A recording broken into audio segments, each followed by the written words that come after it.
It's a shorter version. And a lot of the others can go on for a couple hours sometimes. I remember sitting in the law house and just practically falling asleep sometimes listening. There's so much, so much to give thanks for. And, just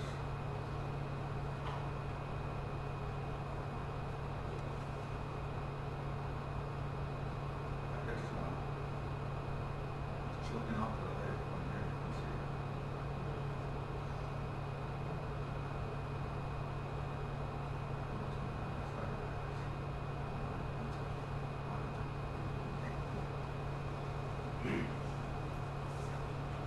Thank you. Come on in, sit down. There's more chairs over here.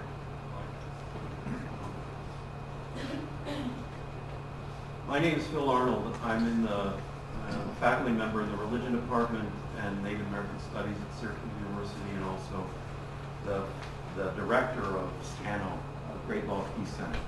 That's the building you're currently in. Even though it says St. Marie on the placard out front, St. Marie among the Iroquois has been repurposed officially to the SCANO Great Law Peace Center.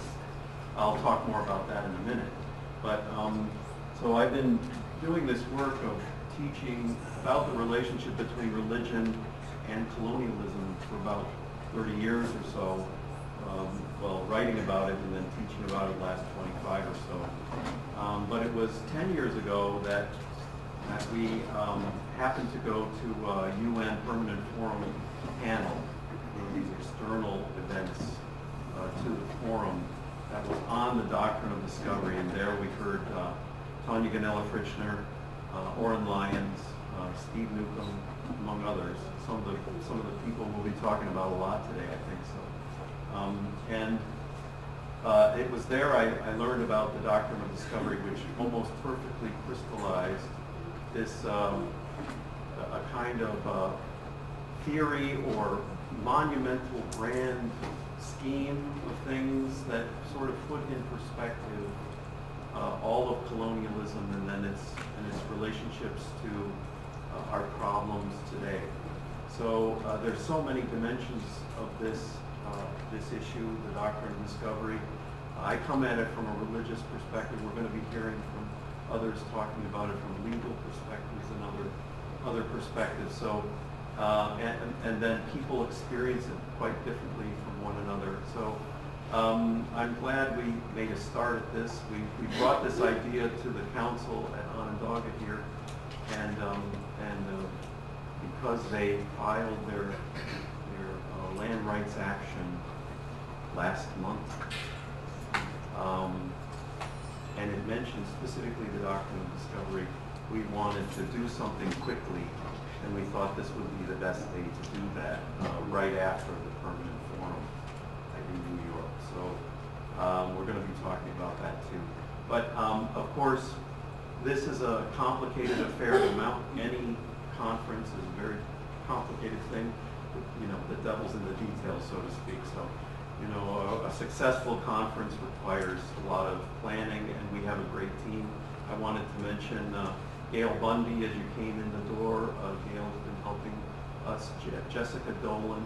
Then I want to invite two people up who have been on our team. Oh, also Paul Eichholzer, who's behind the laptop.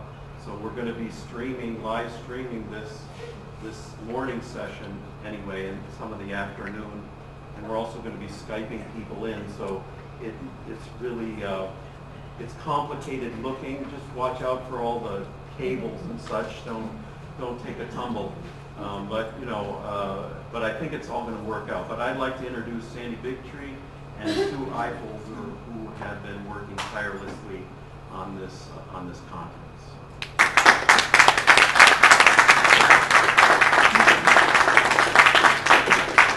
Yes, welcome, and thank you all for responding so quickly to our request that you get your registration fees in early, because we really had nothing to work with. So we were able to prepare all this with the money forwarded early. So I just wanted to say welcome. I'm the one who was emailing you all and talking out from them, Sue was too, with sponsorships. But welcome. I want to also extend that welcome. We are really, really gratified that you all came, because this got pulled together very, very quickly by a very small group of people. So this is exciting that you're all here. And we have a lot of groups that signed on for sponsorship that we are very grateful to. I wish I had the list in front of me, but I didn't know it was part of it. So, you got it?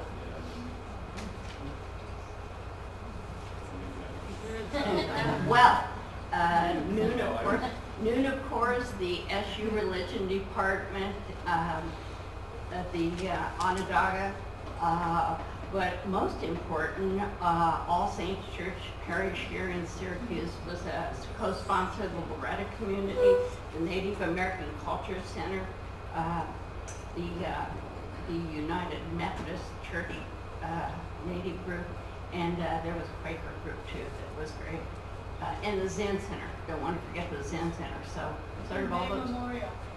May Memorial, thank you. So, anyone else that want to shout out? But we're very, very grateful that everybody has come forward and stepped forward to help us, and that so many people are interested in this subject.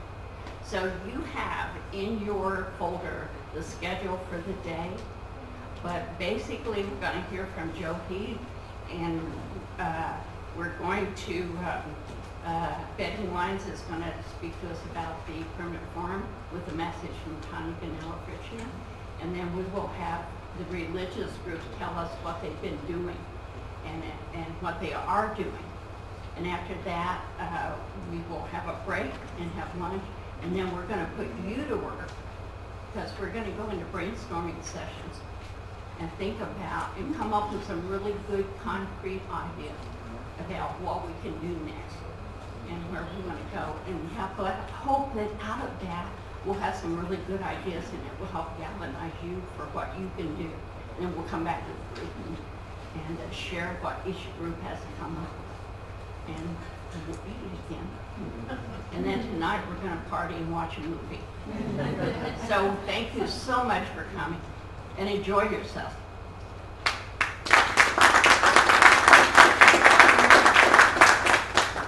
Okay, great. So I think all the meals will be in this room off to the side here. Breakfast is obviously up front, so feel free to get up and get what you need to keep going. Okay? What I'd like to do is just do a brief introduction to what we're doing here at the Scano Center and why the doctrine of discovery is so important for what we're doing here. However, first, I skipped a piece.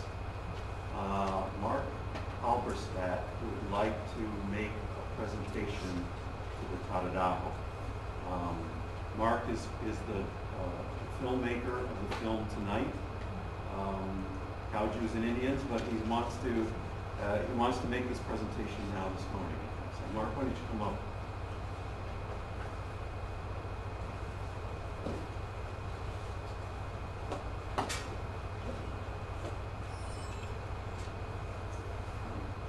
Wonderful to be here.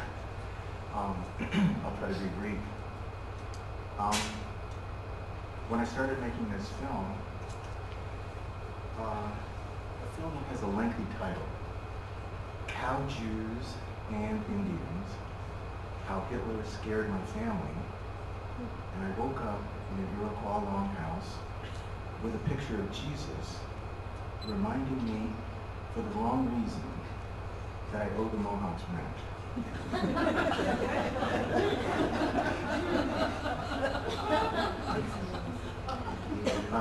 It has special relevance to this conference. The film promises to, I came across two new ideas. The first idea was a solution to Native American dispossession. A solution that no one had seriously proposed in the 500 years since Columbus. A solution that is shockingly late in the Bible. It's strange that no one ever thought of it. And the second idea presented by this film is a way to bring this solution to the public. I thought about the Haudenosaunee Confederacy, and I was looking for, I would look at a map of North America, and I'd see Mexico, U.S., and Canada. And I'd look at another map, and I'd still see U.S., Mexico, Canada, and I never saw Haudenosaunee territory. I was looking around for a modern map. And so, that's Mohawk, but don't listen to him. And so I thought, well, this is a country like any other country, and they have some accoutrements of sovereignty. They have, for example, a passport. They have a flag. But I noticed they did not have an air force, and they didn't have a modern map that I could find. Being on a budget, I couldn't afford an air force. So the lower budget allowed me to make a map. And so this map is presented in the film, and I printed it out, and I would like to show you the map. And if one person could assist me in holding it, I want to present this new map of Haudenosaunee territory.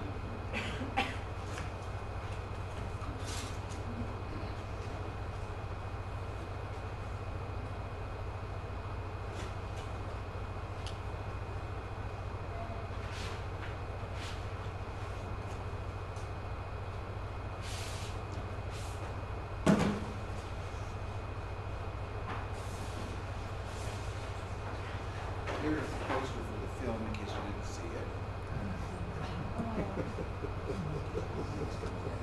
This will be at 7 o'clock tonight, so don't come late because it has an important vote. We tried to find a popcorn machine. Here's, here is a map of Haudenosaunee territory.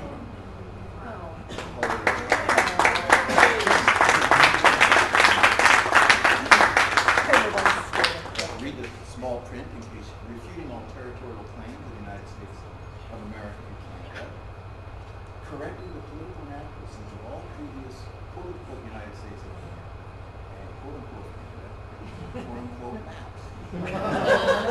I asked the graphics person, are there too many quotes? He said, it's what you're saying. This map is also, by the way, printed on stolen paper. Paper for forests growing in America, the land stolen from the Native Americans. And this map will appear at the end of the film. As it comes.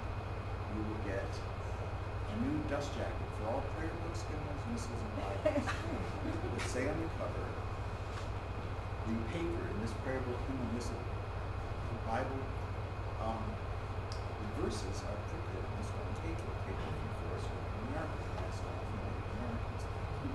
So I'd like to give this back to Sid, Bill Calagabo, and a man who I thought about for 15, 16 years. I've been working on this film. I never met him until this time.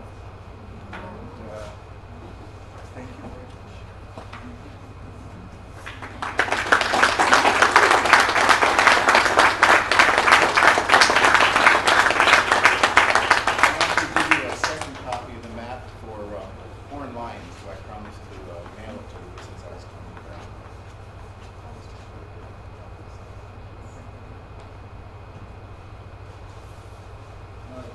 Just like to say a few words about it. Thank you. First of all, thank you, Noah. If you look at the map, you notice, I said everybody listen to a lot of history. If you look into history, but it was suggested by the British at one time to Canada. This suggestion was to have a buffer between the U.S. and Canada. It wasn't showing the territory to us. They were thinking of having a buffer between the two nations. That was the early parts of everything from the east there. I guess the U.S. had nothing to do with that. So that was reminding me of that, having been that buffer zone.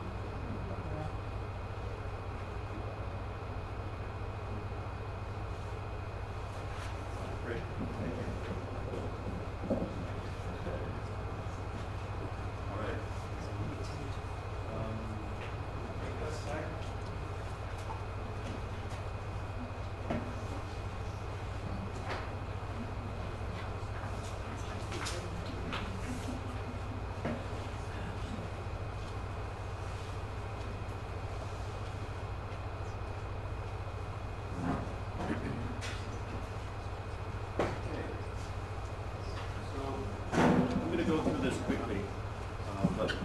I really wanted to take this opportunity to let you know about the Scano Great Law Peace Center and what we intend to do here, what the special significance is of Onondaga Lake. We have several of our planning committee members here in the audience. I'm not going to point you all out, but know that there's a large group of people that have worked together to try to create this new entity called the Great Law Peace Center. Several of the slides, some of the slides in here are taken from Rick Hill's work. I'll just say that right off the bat. He's in the back there. He's the one crafting the narrative for this Scano Center. So, I just wanted to go through a couple of images and to give you a sense of what we're doing here. So which way is this? All right. So, Scano is an Onondaga welcoming greeting, meaning peace and wellness.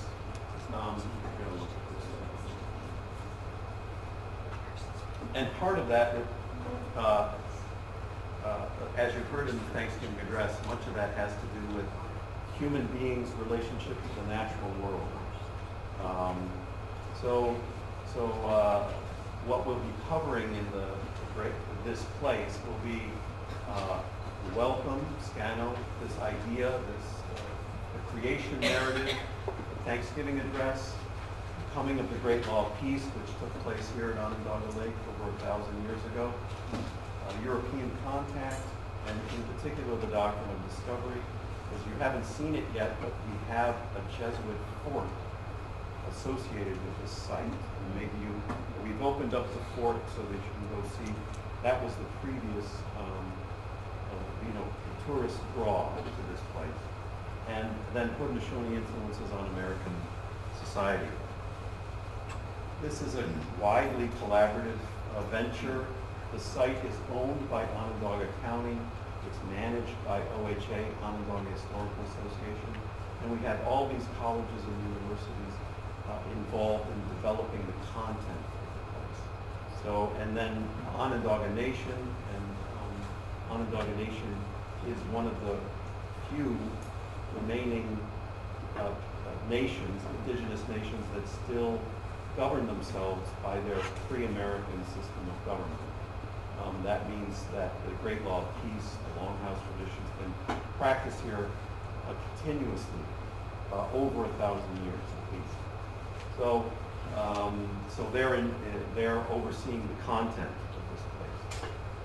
Okay, so most often, we get these kinds of images of Native people. This is a Mohawk warrior or something like that, an Assassin's Creed. Your kids know about this probably, and this is another installation that Rick was telling us about in Germany that was trying to honor Native people by celebrating their warlike ways.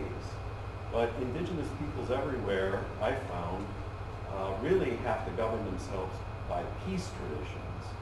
And this is not unusual or unique to the Haudenosaunee. But in order to stay in a place for a very long time, one has to develop traditions that will let you survive and thrive in those places. This is another video game, I guess, of Hiawatha and the Iroquois Empire, the Great Warpath instead of the Great Law of Peace. So this is the stereotype of Native people from the colonizer's perspective. Anyway, so this is the former Sainte Marie among the Iroquois, or as Syracusans know it, is the French fort. It was opened in 1933. Now the Jesuits were only here for a year and a half, 18 months, but the French fort's been here for over 80 years. So this narrative of the colonization of Onondaga Lake has been much more long-lasting than the Jesuits were. This was defunded by the county in various ways and closed in 2011. So what's unique to Onondaga Lake are two things that we'll be emphasizing. One is the founding of the Great Law of Peace. This is a great painting by Oren Lyons. It shows the original Tadadaho being persuaded into the Great Law of Peace by Iowenta and the Peacemaker. And also first contact with Jesuit missionaries. This is a picture of the inside of the chapel in the fort. So this is another rendering of the Peacemaker bringing the peace to warring nations. It was a period of great chaos and turmoil, and it was into this context that the Peacemaker came over 1,000 years to Onondaga Lake. The eastern white pine, if you look at a white pine, it's got 5 needles together, bundled together, representative of the original 5 nations. This is one of the original belts, or the original belt of the Confederacy, and it's now a flag, which is also just above there on the right. And it represents those original 5 nations. In the center is Onondaga, represented by that great white pine, great tree of peace. The Haudenosaunee influenced founding fathers. This is a rendering by a Mohawk artist of Ganasatego talking with the Constitutional Convention in Philadelphia, sharing some of these ideas, and this was officially recognized by the Congress. I think it's here, Ganasatego, Treaty of Lancaster, 1744. I won't read it, but it demonstrates that there's this relationship between the Haudenosaunee. Tadadaho Sid Hill on thankfulness. We have our planting ceremonies, our corn and bean ceremonies throughout the season. We give thanks, especially for all the things we planted that provided for and feed our families. Nature provides it to you, but it means a lot of work. We celebrate it because we're thankful we are healthy and can do those things. Even President Kennedy in 1963 acknowledged that the U.S. government was influenced by the League of the Iroquois. I hadn't seen this quote before. Rick showed us the other day. This is an image. This is a painting by me. Then in 1988, Congress formally acknowledges the influence of the Haudenosaunee. As we were talking about yesterday in a planning meeting, even though the Haudenosaunee are acknowledged for influencing the development of Western democracy, the Haudenosaunee as an entity, as a corporate entity, is not recognized by the federal government. They're recognized individually, which is an irony we hope to inform people of here at the Center. You maybe have seen this coin representing the Iowanta belt wrapped up in the Chief Herb Paulus Jr., a very short quote from Herb, I'm thinking. If it were up to us, we wouldn't have written the Bill of Rights without a Bill of Responsibilities. So anyway, this is some of the signage here at Onondaga Park, Onondaga Lake Park. It's one of the most visited parks in the county. About 1.5 million people come through here, or something like that. And we're part of the park system here. But there's no mention anywhere of the Haudenosaunee or their influence. This is a profoundly important story that nobody is really Okay, so the doctrine of discovery, and this is where we arrive at our topic for today. It's going to be a very critical, important story that we hope to present in a way that is unifying, that is challenging, but also doesn't blame anyone in particular. You know, people have their own way of dealing with these issues, but we have to deal with these hard realities of the past. This is our statue, Columbus statue downtown. And ironically, I mean, it's you know, Columbus atop, you know, these disembodied native heads. And behind Columbus is the courthouse. And And then in front of Columbus is the cathedral. So that's Columbus Circle. But it's something else most Syracusans don't know. It was a gift to Mussolini in the 1930s. So I found that was really kind of a remarkable fact. Anyway, so beginning in 1455, a succession of Catholic popes gave Christian sanction to seize lands and goods and enslave non-Christian peoples. At origin of the transatlantic slave trade and that sort of thing in the Age of Discovery. I won't read all of these, but Cum de Versus by Pope Nicholas says, invade, capture, vanquish, subdue all Saracens and pagans, to reduce their persons to perpetual slavery, to take away their possessions and property. Right after Columbus's voyage, Pope Alexander, the Borgia Pope, calls barbarous nations to be subjugated and brought to the Catholic faith and Christian religion for the propagation of Christian empire. Okay, so that's the 15th century. Fast forward to the 1823 and the Johnson v. McIntosh. We're going to hear much more about this later. But Chief Justice Marshall writes the opinion, and I think Joe will be talking about that more. So then, basically, the doctrine of discovery is inscribed in U.S. law, and every first-year law student up at SU studies this case in their property law class. So this is basically, you know, foundational for clear title in the United States. Then, you know, fast forward again to, you know, the Supreme Court decision, Sherrill v. United Nations, and Justice Ginsburg writes the opinion. The first type citation is the doctrine of discovery. So it's very much still here and codified in law. And that case was devastating for a number of reasons. We'll talk about that. Okay, so Oren's statement in 2008, as it turns out that the principles of the doctrine of discovery remain foundational and determinative in U.S. federal law and the law of many other settler states around the world. The law of Christendom, which prevailed during the discovery periods of the 15th, 16th, 17th centuries, continues on into today. The divine right of kings, of popes, were the engines of empire. The papal bulls of 1493-94, coupled with the first letters of patent issued by King Henry VII to John Cabot and Sons, March 5th, 1496, established the process of colonization in the Western Hemisphere. So this is the Cabot Charter, which will figure in our conversations later today as well.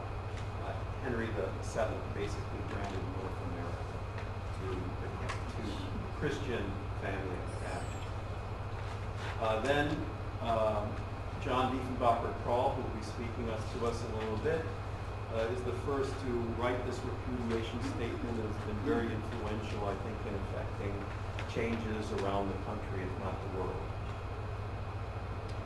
World Council of Churches made a statement a couple of years ago, expressed solidarity with indigenous peoples, and denounced the doctrine of discovery as fundamentally opposed to the gospel of Jesus Christ.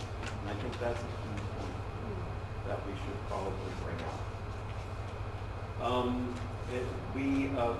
Some people you've already seen, Tanya Ganella Fritzner, Andy Major, Mary McDonald, farther down, she was the co-founder of our group, of our Doctrine of Discovery group, and Plan Mother Frida Jock. We did an external session to the UN Permanent Forum a couple of years ago. All right, and the traveling buddies. So these are some of the events, even though we won't open until 2015, late in 2015 here. We still are having events. This is one of them that we hope can continue annually, in some form or fashion.